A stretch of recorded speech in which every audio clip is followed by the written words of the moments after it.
Dear students, welcome to our channel. आज हम study करेंगे कक्षा 9 की विज्ञान की वर्कशीट नंबर 50। वर्कशीट नंबर 50 बच्चों परमाणु तथा अणु इस लेसन से बनी है और इसमें स्टडी करेंगे रासायनिक संयोजन। ज्ञान जिज्ञासा कहती है तत्वों से यौगिकों का निर्माण कैसे होता है। क्या मिश्रणों की तरह इन्हें भी आपस में केवल मिला देने से यौगिक बन सकते हैं। जिज्ञासा दीदी नहीं, ज्ञान कहता है ऐसा नहीं होता। यौगिकों का निर्माण भिन्न तत्वों के आपस में केवल रासायनिक अभिक्रिया अथवा संयोजन करने से होता है। रासायनिक अभिक्रियाओं के संयोजन से ऐसा होता है। इन अभिक्रियाओं के कुछ निश्चित सिद्धांत होते हैं जिन्हें हम रासायनिक संयोजन के नियम कहते हैं। यहाँ हम इन्हीं में से दो नियमों को समझेंगे, जिनमें से पहला नियम है द्रव्यमान संरक्षण का नियम और दूसरा नियम है शिथिल अनुपात का नियम। द्रव्यमान संरक्षण का नियम क्या है? किसी रासायनिक अभिक्रिया में द्रव्यमान का निर्माण अथवा सृजन होना अथवा विनाश होना ये संभव नहीं है। यानी न द्रव्यमान न तो बन सकता है और न ही नष्ट हो सकता है। ये हमेशा सुरक्षित रहता है। सुरक्षित मतलब ये हमेशा सुरक्षित रहता है। ये कभी भी नष्ट नहीं होगा और न ही बनेगा। एक एग्जाम्पल द्वारा इसे समझते हैं। किसी भी रासायनिक अभिक्रिया में उत्पादों के द्रव्यमान का कुल योग हमेशा अभिकारकों के कुल द्रव्यमान के बराबर होता है। जैसे हम ले लेते हैं ए और बी दो अभिकारक हैं। ए का द्रव्यमान 4 ग्राम है जबकि बी का द्रव्यमान 10 ग्राम है। इनसे अभिक्रिया होने के पश्चात हमें सी और डी उत्पाद मिलते हैं।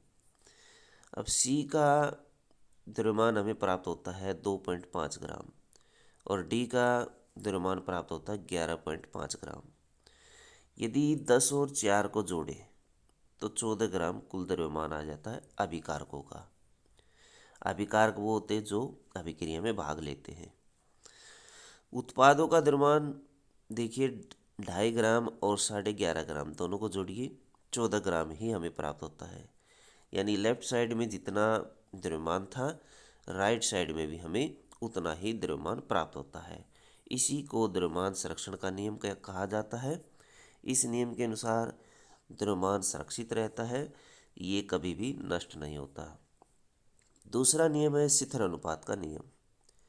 किसी भी रासायनिक अभिक्रिया में बने यौगिक में तत्व हमेशा एक निश्चित द्रव्यमान के अनुपात में विद्यमान होते हैं। इस नियम के अनुसार यौगिकों का निर्माण करने वाले तत्व सदैव शिथिल अनुपात में ही अभिक्रिया करेंगे, चाहे वह किसी भी स्थान पर हों या यौगिक किसी भी पद्धति से बनाए गए हों। एक रासायनिक पदार्थ अथवा यौगिक में उसे बनाने वाले तत्व सदैव अपने द्रव्यमानों के एक निश्चित अथवा शिथिल अनुपात में उपस्थित होते हैं। इसके लिए एक उदाहरण लेते हैं। यौगिक जैसे हम लेते हैं जल का निर्माण करने के लिए हाइड्रोजन और ऑक्सीजन के तत्व अपने द्रव्यमानों के शिथिल अनुपात 1:8 में ही अभिक्रिया करते हैं। 1:8 यानी जैसे हम H2O लेते हैं, H2O में हाइड्रोजन का द्रव्यमान 1 होता है। हाइड्रोजन का द्रव्यमान 1 होता है, ऑक्सीजन का द्रव्यमान 8 होता है। तो ये द्रव्यमान के अनुसार अनुपात लिया गया है 1:8। तो 1:8 यानी उसी अनुपात, ये हमेशा इसी अनुपात में अभिक्रिया करेंगे आगे चलकर। जैसे 1 ग्राम हाइड्रोजन से जल बनाने के लिए हमें 8 ग्राम ऑक्सीजन की ज़रूरत होती है। यानी 1 ग्राम हाइड्रोजन है तो ऑक्सीजन 8 ग्राम होगी। और 2 ग्राम हाइड्रोजन से जल बनाने के लिए केवल 16 ग्राम ऑक्सीजन की आवश्यकता होगी। यानी यदि हम डबल कर देते हैं, 1 का 2 कर देते हैं तो ये 8 का 16 हो जाएगा। ऑक्सीजन की उपस्थिति मात्रा कितनी भी हो, वैसे ही यौगिक कार्बन डाइऑक्साइड लेते हम। कार्बन डाइऑक्साइड में कार्बन और ऑक्सीजन के द्रव्यमानों का अनुपात 3:8 होता है। इन दोनों का अनुपात जो होता है वो 8 होता है। कार्बन और हाइड्रोजन का 3:8 होता है। द्रव्यमान के अनुसार देखिए, कार्बन का द्रव्यमान 12 होता है और ऑक्सीजन का द्रव्यमान यहाँ पर वैसे 16 होता है, लेकिन यहाँ पर 32 लेंगे क्योंकि 2 ऑक्सीजन हमारे पास इसमें। अब इसे 4 से काटेंगे, 4 × 12, 4 × 8 32, अनुपात आ गया 3:8। जिस तरह से हमने ऑक्सीजन में निकाला था, इसके अंदर जल के अंदर हमने निकाला था H2 के अंदर, H2 में अनुपात 1:8 था। यानी H2 यानी हाइड्रोजन में हाइड्रोजन का 2 था H2O में और ऑक्सीजन का 16 था। तो इससे अनुपात 2:1 और 2×8 16 है। तो 1:8 इस तरह से हमने निकाल लिया था। इसी तरह से CO2 में जो द्रव्यमान है वो 3, द्रव्यमान के अनुसार हम अनुपात निकाल लेते हैं दोनों का, 3:8 आ जाता है। और इसी तरह अमोनिया में अनुपात नाइट्रोजन और हाइड्रोजन के द्रव्यमान का अनुपात निकाले तो 14:3 आता है। तो ये अनुपात हमेशा शिथिल रहता है, चाहे हम जैसे जल को कहीं से भी लें, चाहे हम नदी का पानी लें, चाहे हम टोटी का पानी लें, हैंडपंप का पानी लें, या किसी भी स्थान से हम जल लेते हैं, तो उस जल का अनुपात हमेशा 1:8 ही रहेगा। इसी तरह CO2 का अनुपात भी 3:8 रहेगा, अमोनिया का अनुपात 14:3 रहेगा। तो अमोनिया के केस में जो द्रव्यमान होता है उसके अनुसार हम इसका अनुपात निकाल लेते हैं, जिस तरह से CO2 और H2O में हमने निकाला। अब देखिए बच्चों, इनसे संबंधित क्वेश्चन। रासायनिक संयोजन के 2 नियम लिखिए। कौन कौन से 2 नियम हमने ऊपर पढ़े थे? एक द्रव्यमान संरक्षण का नियम पढ़ा था और दूसरा शिथिल अनुपात का नियम।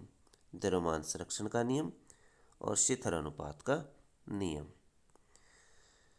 क्या 2 विभिन्न स्थानों के लिए गए शुद्ध जल की रासायनिक संरचना में कोई भिन्नता हो सकती है? समझाइए। नहीं हो सकती।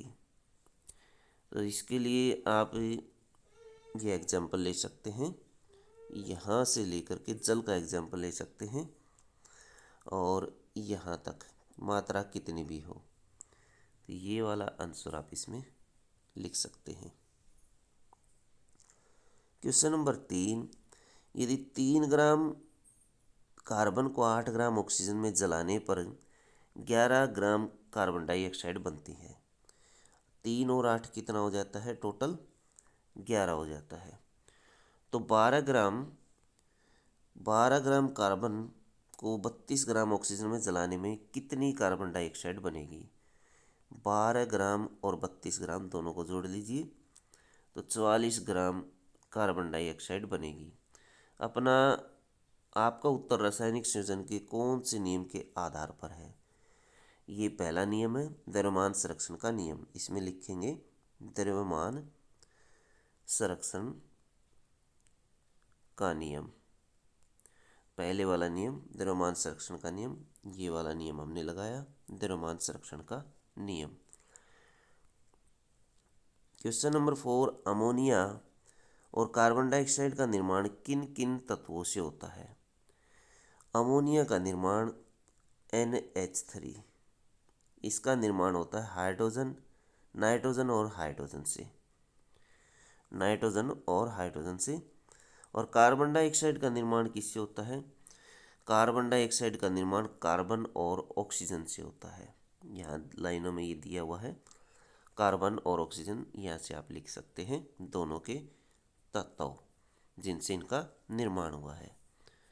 तो बच्चों, ये थी आपकी साइंस की वर्कशीट। वीडियो अच्छी लगे तो लाइक करें, हमारे चैनल को सब्सक्राइब करें।